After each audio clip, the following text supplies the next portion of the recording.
Hi అండి, welcome to our channel. అందరూ బాగున్నారా? నేనైతే చాలా బాగున్నాను. స్కూల్ పిల్లలు లంచ్ బాక్స్ తీసుకెళ్తారు కదా, దానికోసం బాస్కెట్ అయితే ఏ విధంగా తయారు చేసుకోవాలో చాలా ఈజీగా చూపిస్తాను.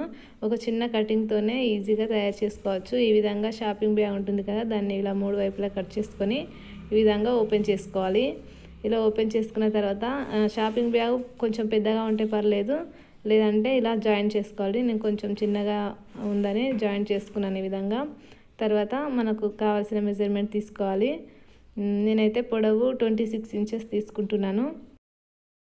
చూడండి, ఈ విధంగా 26 ఇంచెస్ పొడవు, 15 ఇంచెస్ వెడల్పు తీసుకున్నాను.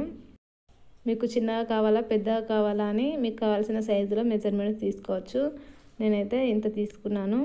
తర్వాత సేమ్ ఇదే సైజులో దీనికి లైనింగ్ పీస్ ఒకటి కట్ చేసుకోవాలి. సేమ్ అదే మెజర్మెంట్తో కట్ చేసుకున్నాను. అలాగే ఒకటి మెయిన్ పీస్ కూడా సేమ్ అదే మెజర్మెంట్తో కట్ చేసుకున్నాను. ఈ విధంగా 3 పీసులు కట్ చేసుకున్న తర్వాత చూడండి, ఇలా 3 పీసులు కట్ చేసుకున్న తర్వాత వీటిని చుట్టూ జాయింట్ చేసుకోవాలి. ఈ విధంగా 4 వైపులా జాయింట్ చేసుకోవాలి. చూడండి, ఈ విధంగా పైన లైనింగ్ పీసు, మధ్యలో షాపింగ్ బ్యాగ్, కింద మెయిన్ పీసు ఈ విధంగా చూసుకొని ఇలా చుట్టూ జాయింట్ చేసుకోవాలి. 4 వైపులా షాపింగ్ బ్యాగ్ మధ్యలో ఉండేలా చూసుకోవాలి. ఈ విధంగా స్ట్రైట్గా జాయింట్ చేసుకొని మధ్యలో కూడా ఈ విధంగా స్టిచ్చెస్ వేసుకున్నాను. చూడండి, ఈ విధంగా జాయింట్ చేసుకోవాలి. ఇలా జాయింట్ చేసుకున్న తర్వాత మనం ఇక్కడ మెజర్మెంట్ తీసుకోవాల్సి ఉంటుంది. ఒక సైడ్ ఇలా ఇక్కడ నుంచి 6 ఇంచెస్ వరకు ఇక్కడ ఒక మార్క్ చేసుకోవాలి.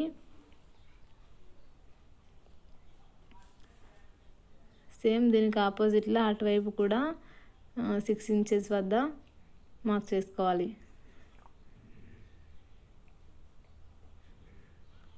ఇలా ఒక స్ట్రైట్గా లైన్ డ్రా చేసుకోవాలి. తర్వాత ఇక్కడ 3 ఇంచెస్ ఈ విధంగా మార్క్ చేసుకోవాలి. అటువైపు కూడా 3 ఇంచెస్ ఉండేలాగా చూసుకొని మార్క్ చేసుకోవాలి. సేమ్ అటువైపు కూడా అదేవిధంగా 3 ఇంచెస్ వద్ద మార్క్ చేసుకోవాలి. ఈ విధంగా మార్క్ చేసుకొని ఇక్కడ లైన్ డ్రా చేసుకోవాలి. ఈ విధంగా చూడండి, ఈ విధంగా లైన్ డ్రా చేసుకోవాలి. తర్వాత దీన్ని ఈ విధంగా ఫోల్డ్ చేసుకోవాలి. మనం ఇక్కడ స్ట్రైట్గా లైన్ గీసాం కదా, దానికి స్ట్రైట్గా ఉండేలాగా ఈ విధంగా క్లాత్ని ఫోల్డ్ చేసుకోవాలి. ఈ విధంగా ఫోల్డ్ చేసుకున్న తర్వాత ఈ కింద మూలల వద్ద వెడల్పు 3 ఇంచెస్, పొడవు 3 ఇంచెస్ వచ్చేలాగా ఈ విధంగా ఒక బాక్స్ గీసుకోవాలి. సేమ్ అటువైపు కూడా 3 ఇంచెస్ వెడల్పు, 3 ఇంచెస్ పొడవుతో బాక్స్ డ్రా చేసుకోవాలి. ఇలా డ్రా చేసుకున్న పీసెస్ని ఇలా కట్ చేసుకోవాలి. ఈ విధంగా కట్ చేసిన తర్వాత ఈ పీసెస్ని తీసివేయాలి. చూడండి, ఈ విధంగా కట్ చేసిన తర్వాత ఇలా ఓపెన్ చేస్తే ఈ విధంగా ఉంటుంది. వీటికి హ్యాండిల్స్ వేసుకోవాలి. వాటి కోసం ఈ విధంగా 2 పీసెస్ని అయితే తీసుకున్నాను. 30 ఇంచెస్ పొడవు, 3 ఇంచెస్ వెడల్పు, 31 ఇంచెస్ పొడవు, 3 ఇంచెస్ వెడల్పుతోటి ఈ విధంగా 2 పీసెస్ని అయితే తీసుకున్నాను. వీటిని ఫోల్డ్ చేసుకొని స్టిచ్ చేసుకోవాలి. ఈ విధంగా మధ్యలోకి ఇలా ఫోల్డ్ చేసుకొని నీట్గా సైడ్కి స్టిచ్ వచ్చేలాగా చూసుకుంటూ నీట్గా ఈ విధంగా ఫోల్డ్ చేసుకొని స్టిచ్ చేసుకోవాలి. 2 పీసెస్ని కూడా ఈ విధంగానే స్టిచ్ చేసుకోవాలి.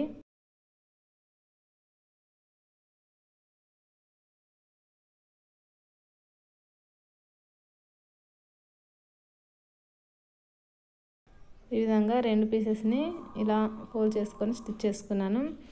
తర్వాత ఈ పీస్ని ఇలా తీసుకొని ఇక్కడ మనకు కట్ చేసుకున్న ప్లేస్లో ఈ విధంగా స్ట్రైట్గా 2 లైన్స్ డ్రా చేసుకోవాలి. ఈ విధంగా ఇలా డ్రా చేసుకున్న తర్వాత మనం ఇక్కడ 6 ఇంచెస్ వచ్చేలాగా చూసుకొని ఇక్కడ ఒక మార్క్ చేసుకోవాలి. తర్వాత అటువైపు కూడా 6 ఇంచెస్ వద్ద ఒక మార్క్ చేసుకోవాలి.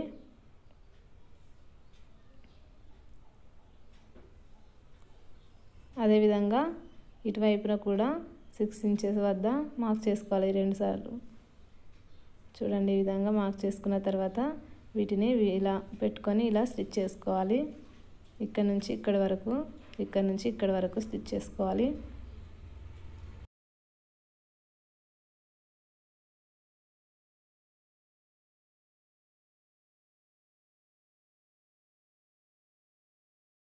ఈ విధంగా ఎడ్జ్ వరకు వచ్చిన తర్వాత ఇక్కడ కొంచెం రఫ్ చేసుకోవాలి. ఇలా సైడ్కి తిప్పి ఇక్కడ 2-3 సార్లు రఫ్ చేసుకుంటే హ్యాండిల్ ఊడిపోకుండా గట్టిగా ఉంటుంది. మనం ఎంత బరువు పెట్టినా కూడా స్టిచ్ అనేది ఊడిపోదు.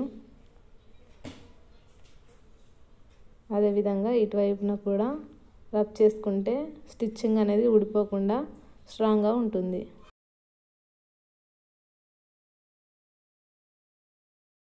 అంతే, ఈ విధంగా 2 హ్యాండిల్స్ని ఈ విధంగా స్టిచ్ చేసుకున్నాను. తర్వాత దాన్ని ఈ విధంగా ఫోల్డ్ చేసుకోవాలి. ఇలా ఫోల్డ్ చేసి ఈ వైపున అటువైపున ఇలా స్టిచ్ చేసుకోవాలి.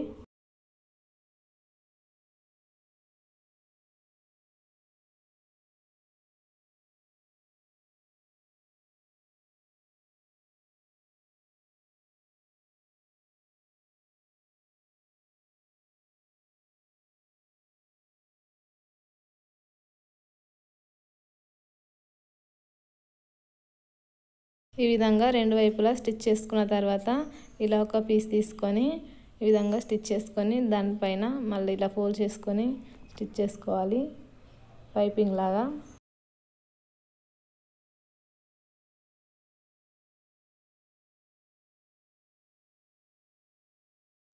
ఈ విధంగా స్ట్రైట్గా స్టిచ్ వేసుకొని ఎక్స్ట్రా ఉన్న పీస్ని ఈ విధంగా కట్ చేసుకోవాలి. దీన్ని వెనక్కి ఫోల్డ్ చేసుకోవాలి. ఇలా రివర్స్ చేసుకొని ఇలా ఫోల్డ్ చేసుకొని స్టిచ్ చేసుకోవాలి సైడ్కి.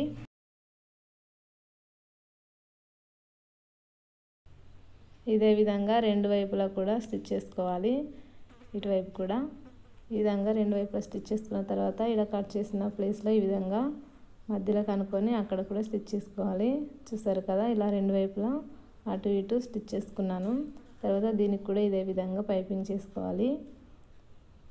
చూడండి, నేను 2 వైపులా కూడా ఇదే విధంగా పైపింగ్ చేసుకున్నాను. పోగులు అనేవి ఎక్కడ బయటికి రాకుండా ఈ విధంగా నీట్గా పైపింగ్ చేసుకోవాలి. తర్వాత రివర్స్ చేసుకుంటే ఈ విధంగా ఉంటుంది.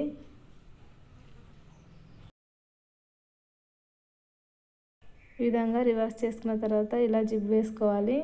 మనకు కావాల్సిన మెజర్మెంట్తో జిప్ తీసుకోవాలి ఒకటి. ఈ విధంగా ఒక జిప్ ఒక రన్నర్ తీసుకున్నాను.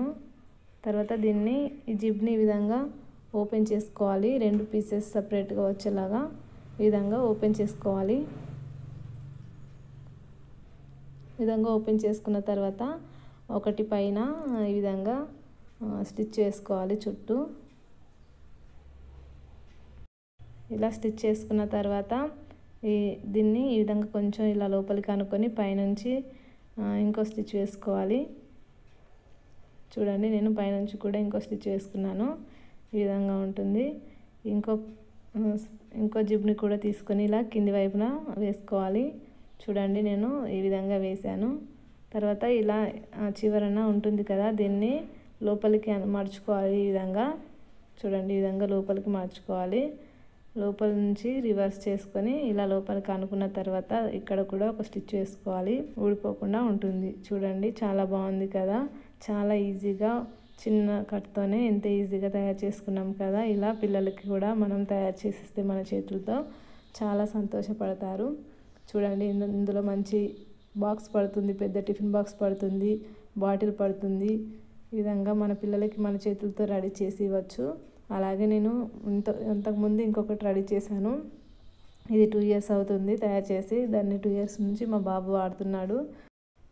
ఇది మా పాప కోసం తయారు చేశాను. ఇప్పుడు ఇద్దరికి చాలా బాగా ఉపయోగపడుతుంది కదా అని బయట కొంటే చాలా డబ్బు వేస్ట్ ఎందుకని నేను ఇంట్లోనే ఈ విధంగా తయారు చేశాను. మనం ఎప్పుడు కావాలంటే అప్పుడు ఎలా కావాలంటే అలా డిజైన్ చేసుకోవచ్చు. ఈ విధంగా వీడియో నచ్చితే తప్పకుండా ఒక లైక్ చేయండి. మన ఛానల్ని సబ్స్క్రైబ్ చేయడం మాత్రం మర్చిపోవద్దు. Thank you.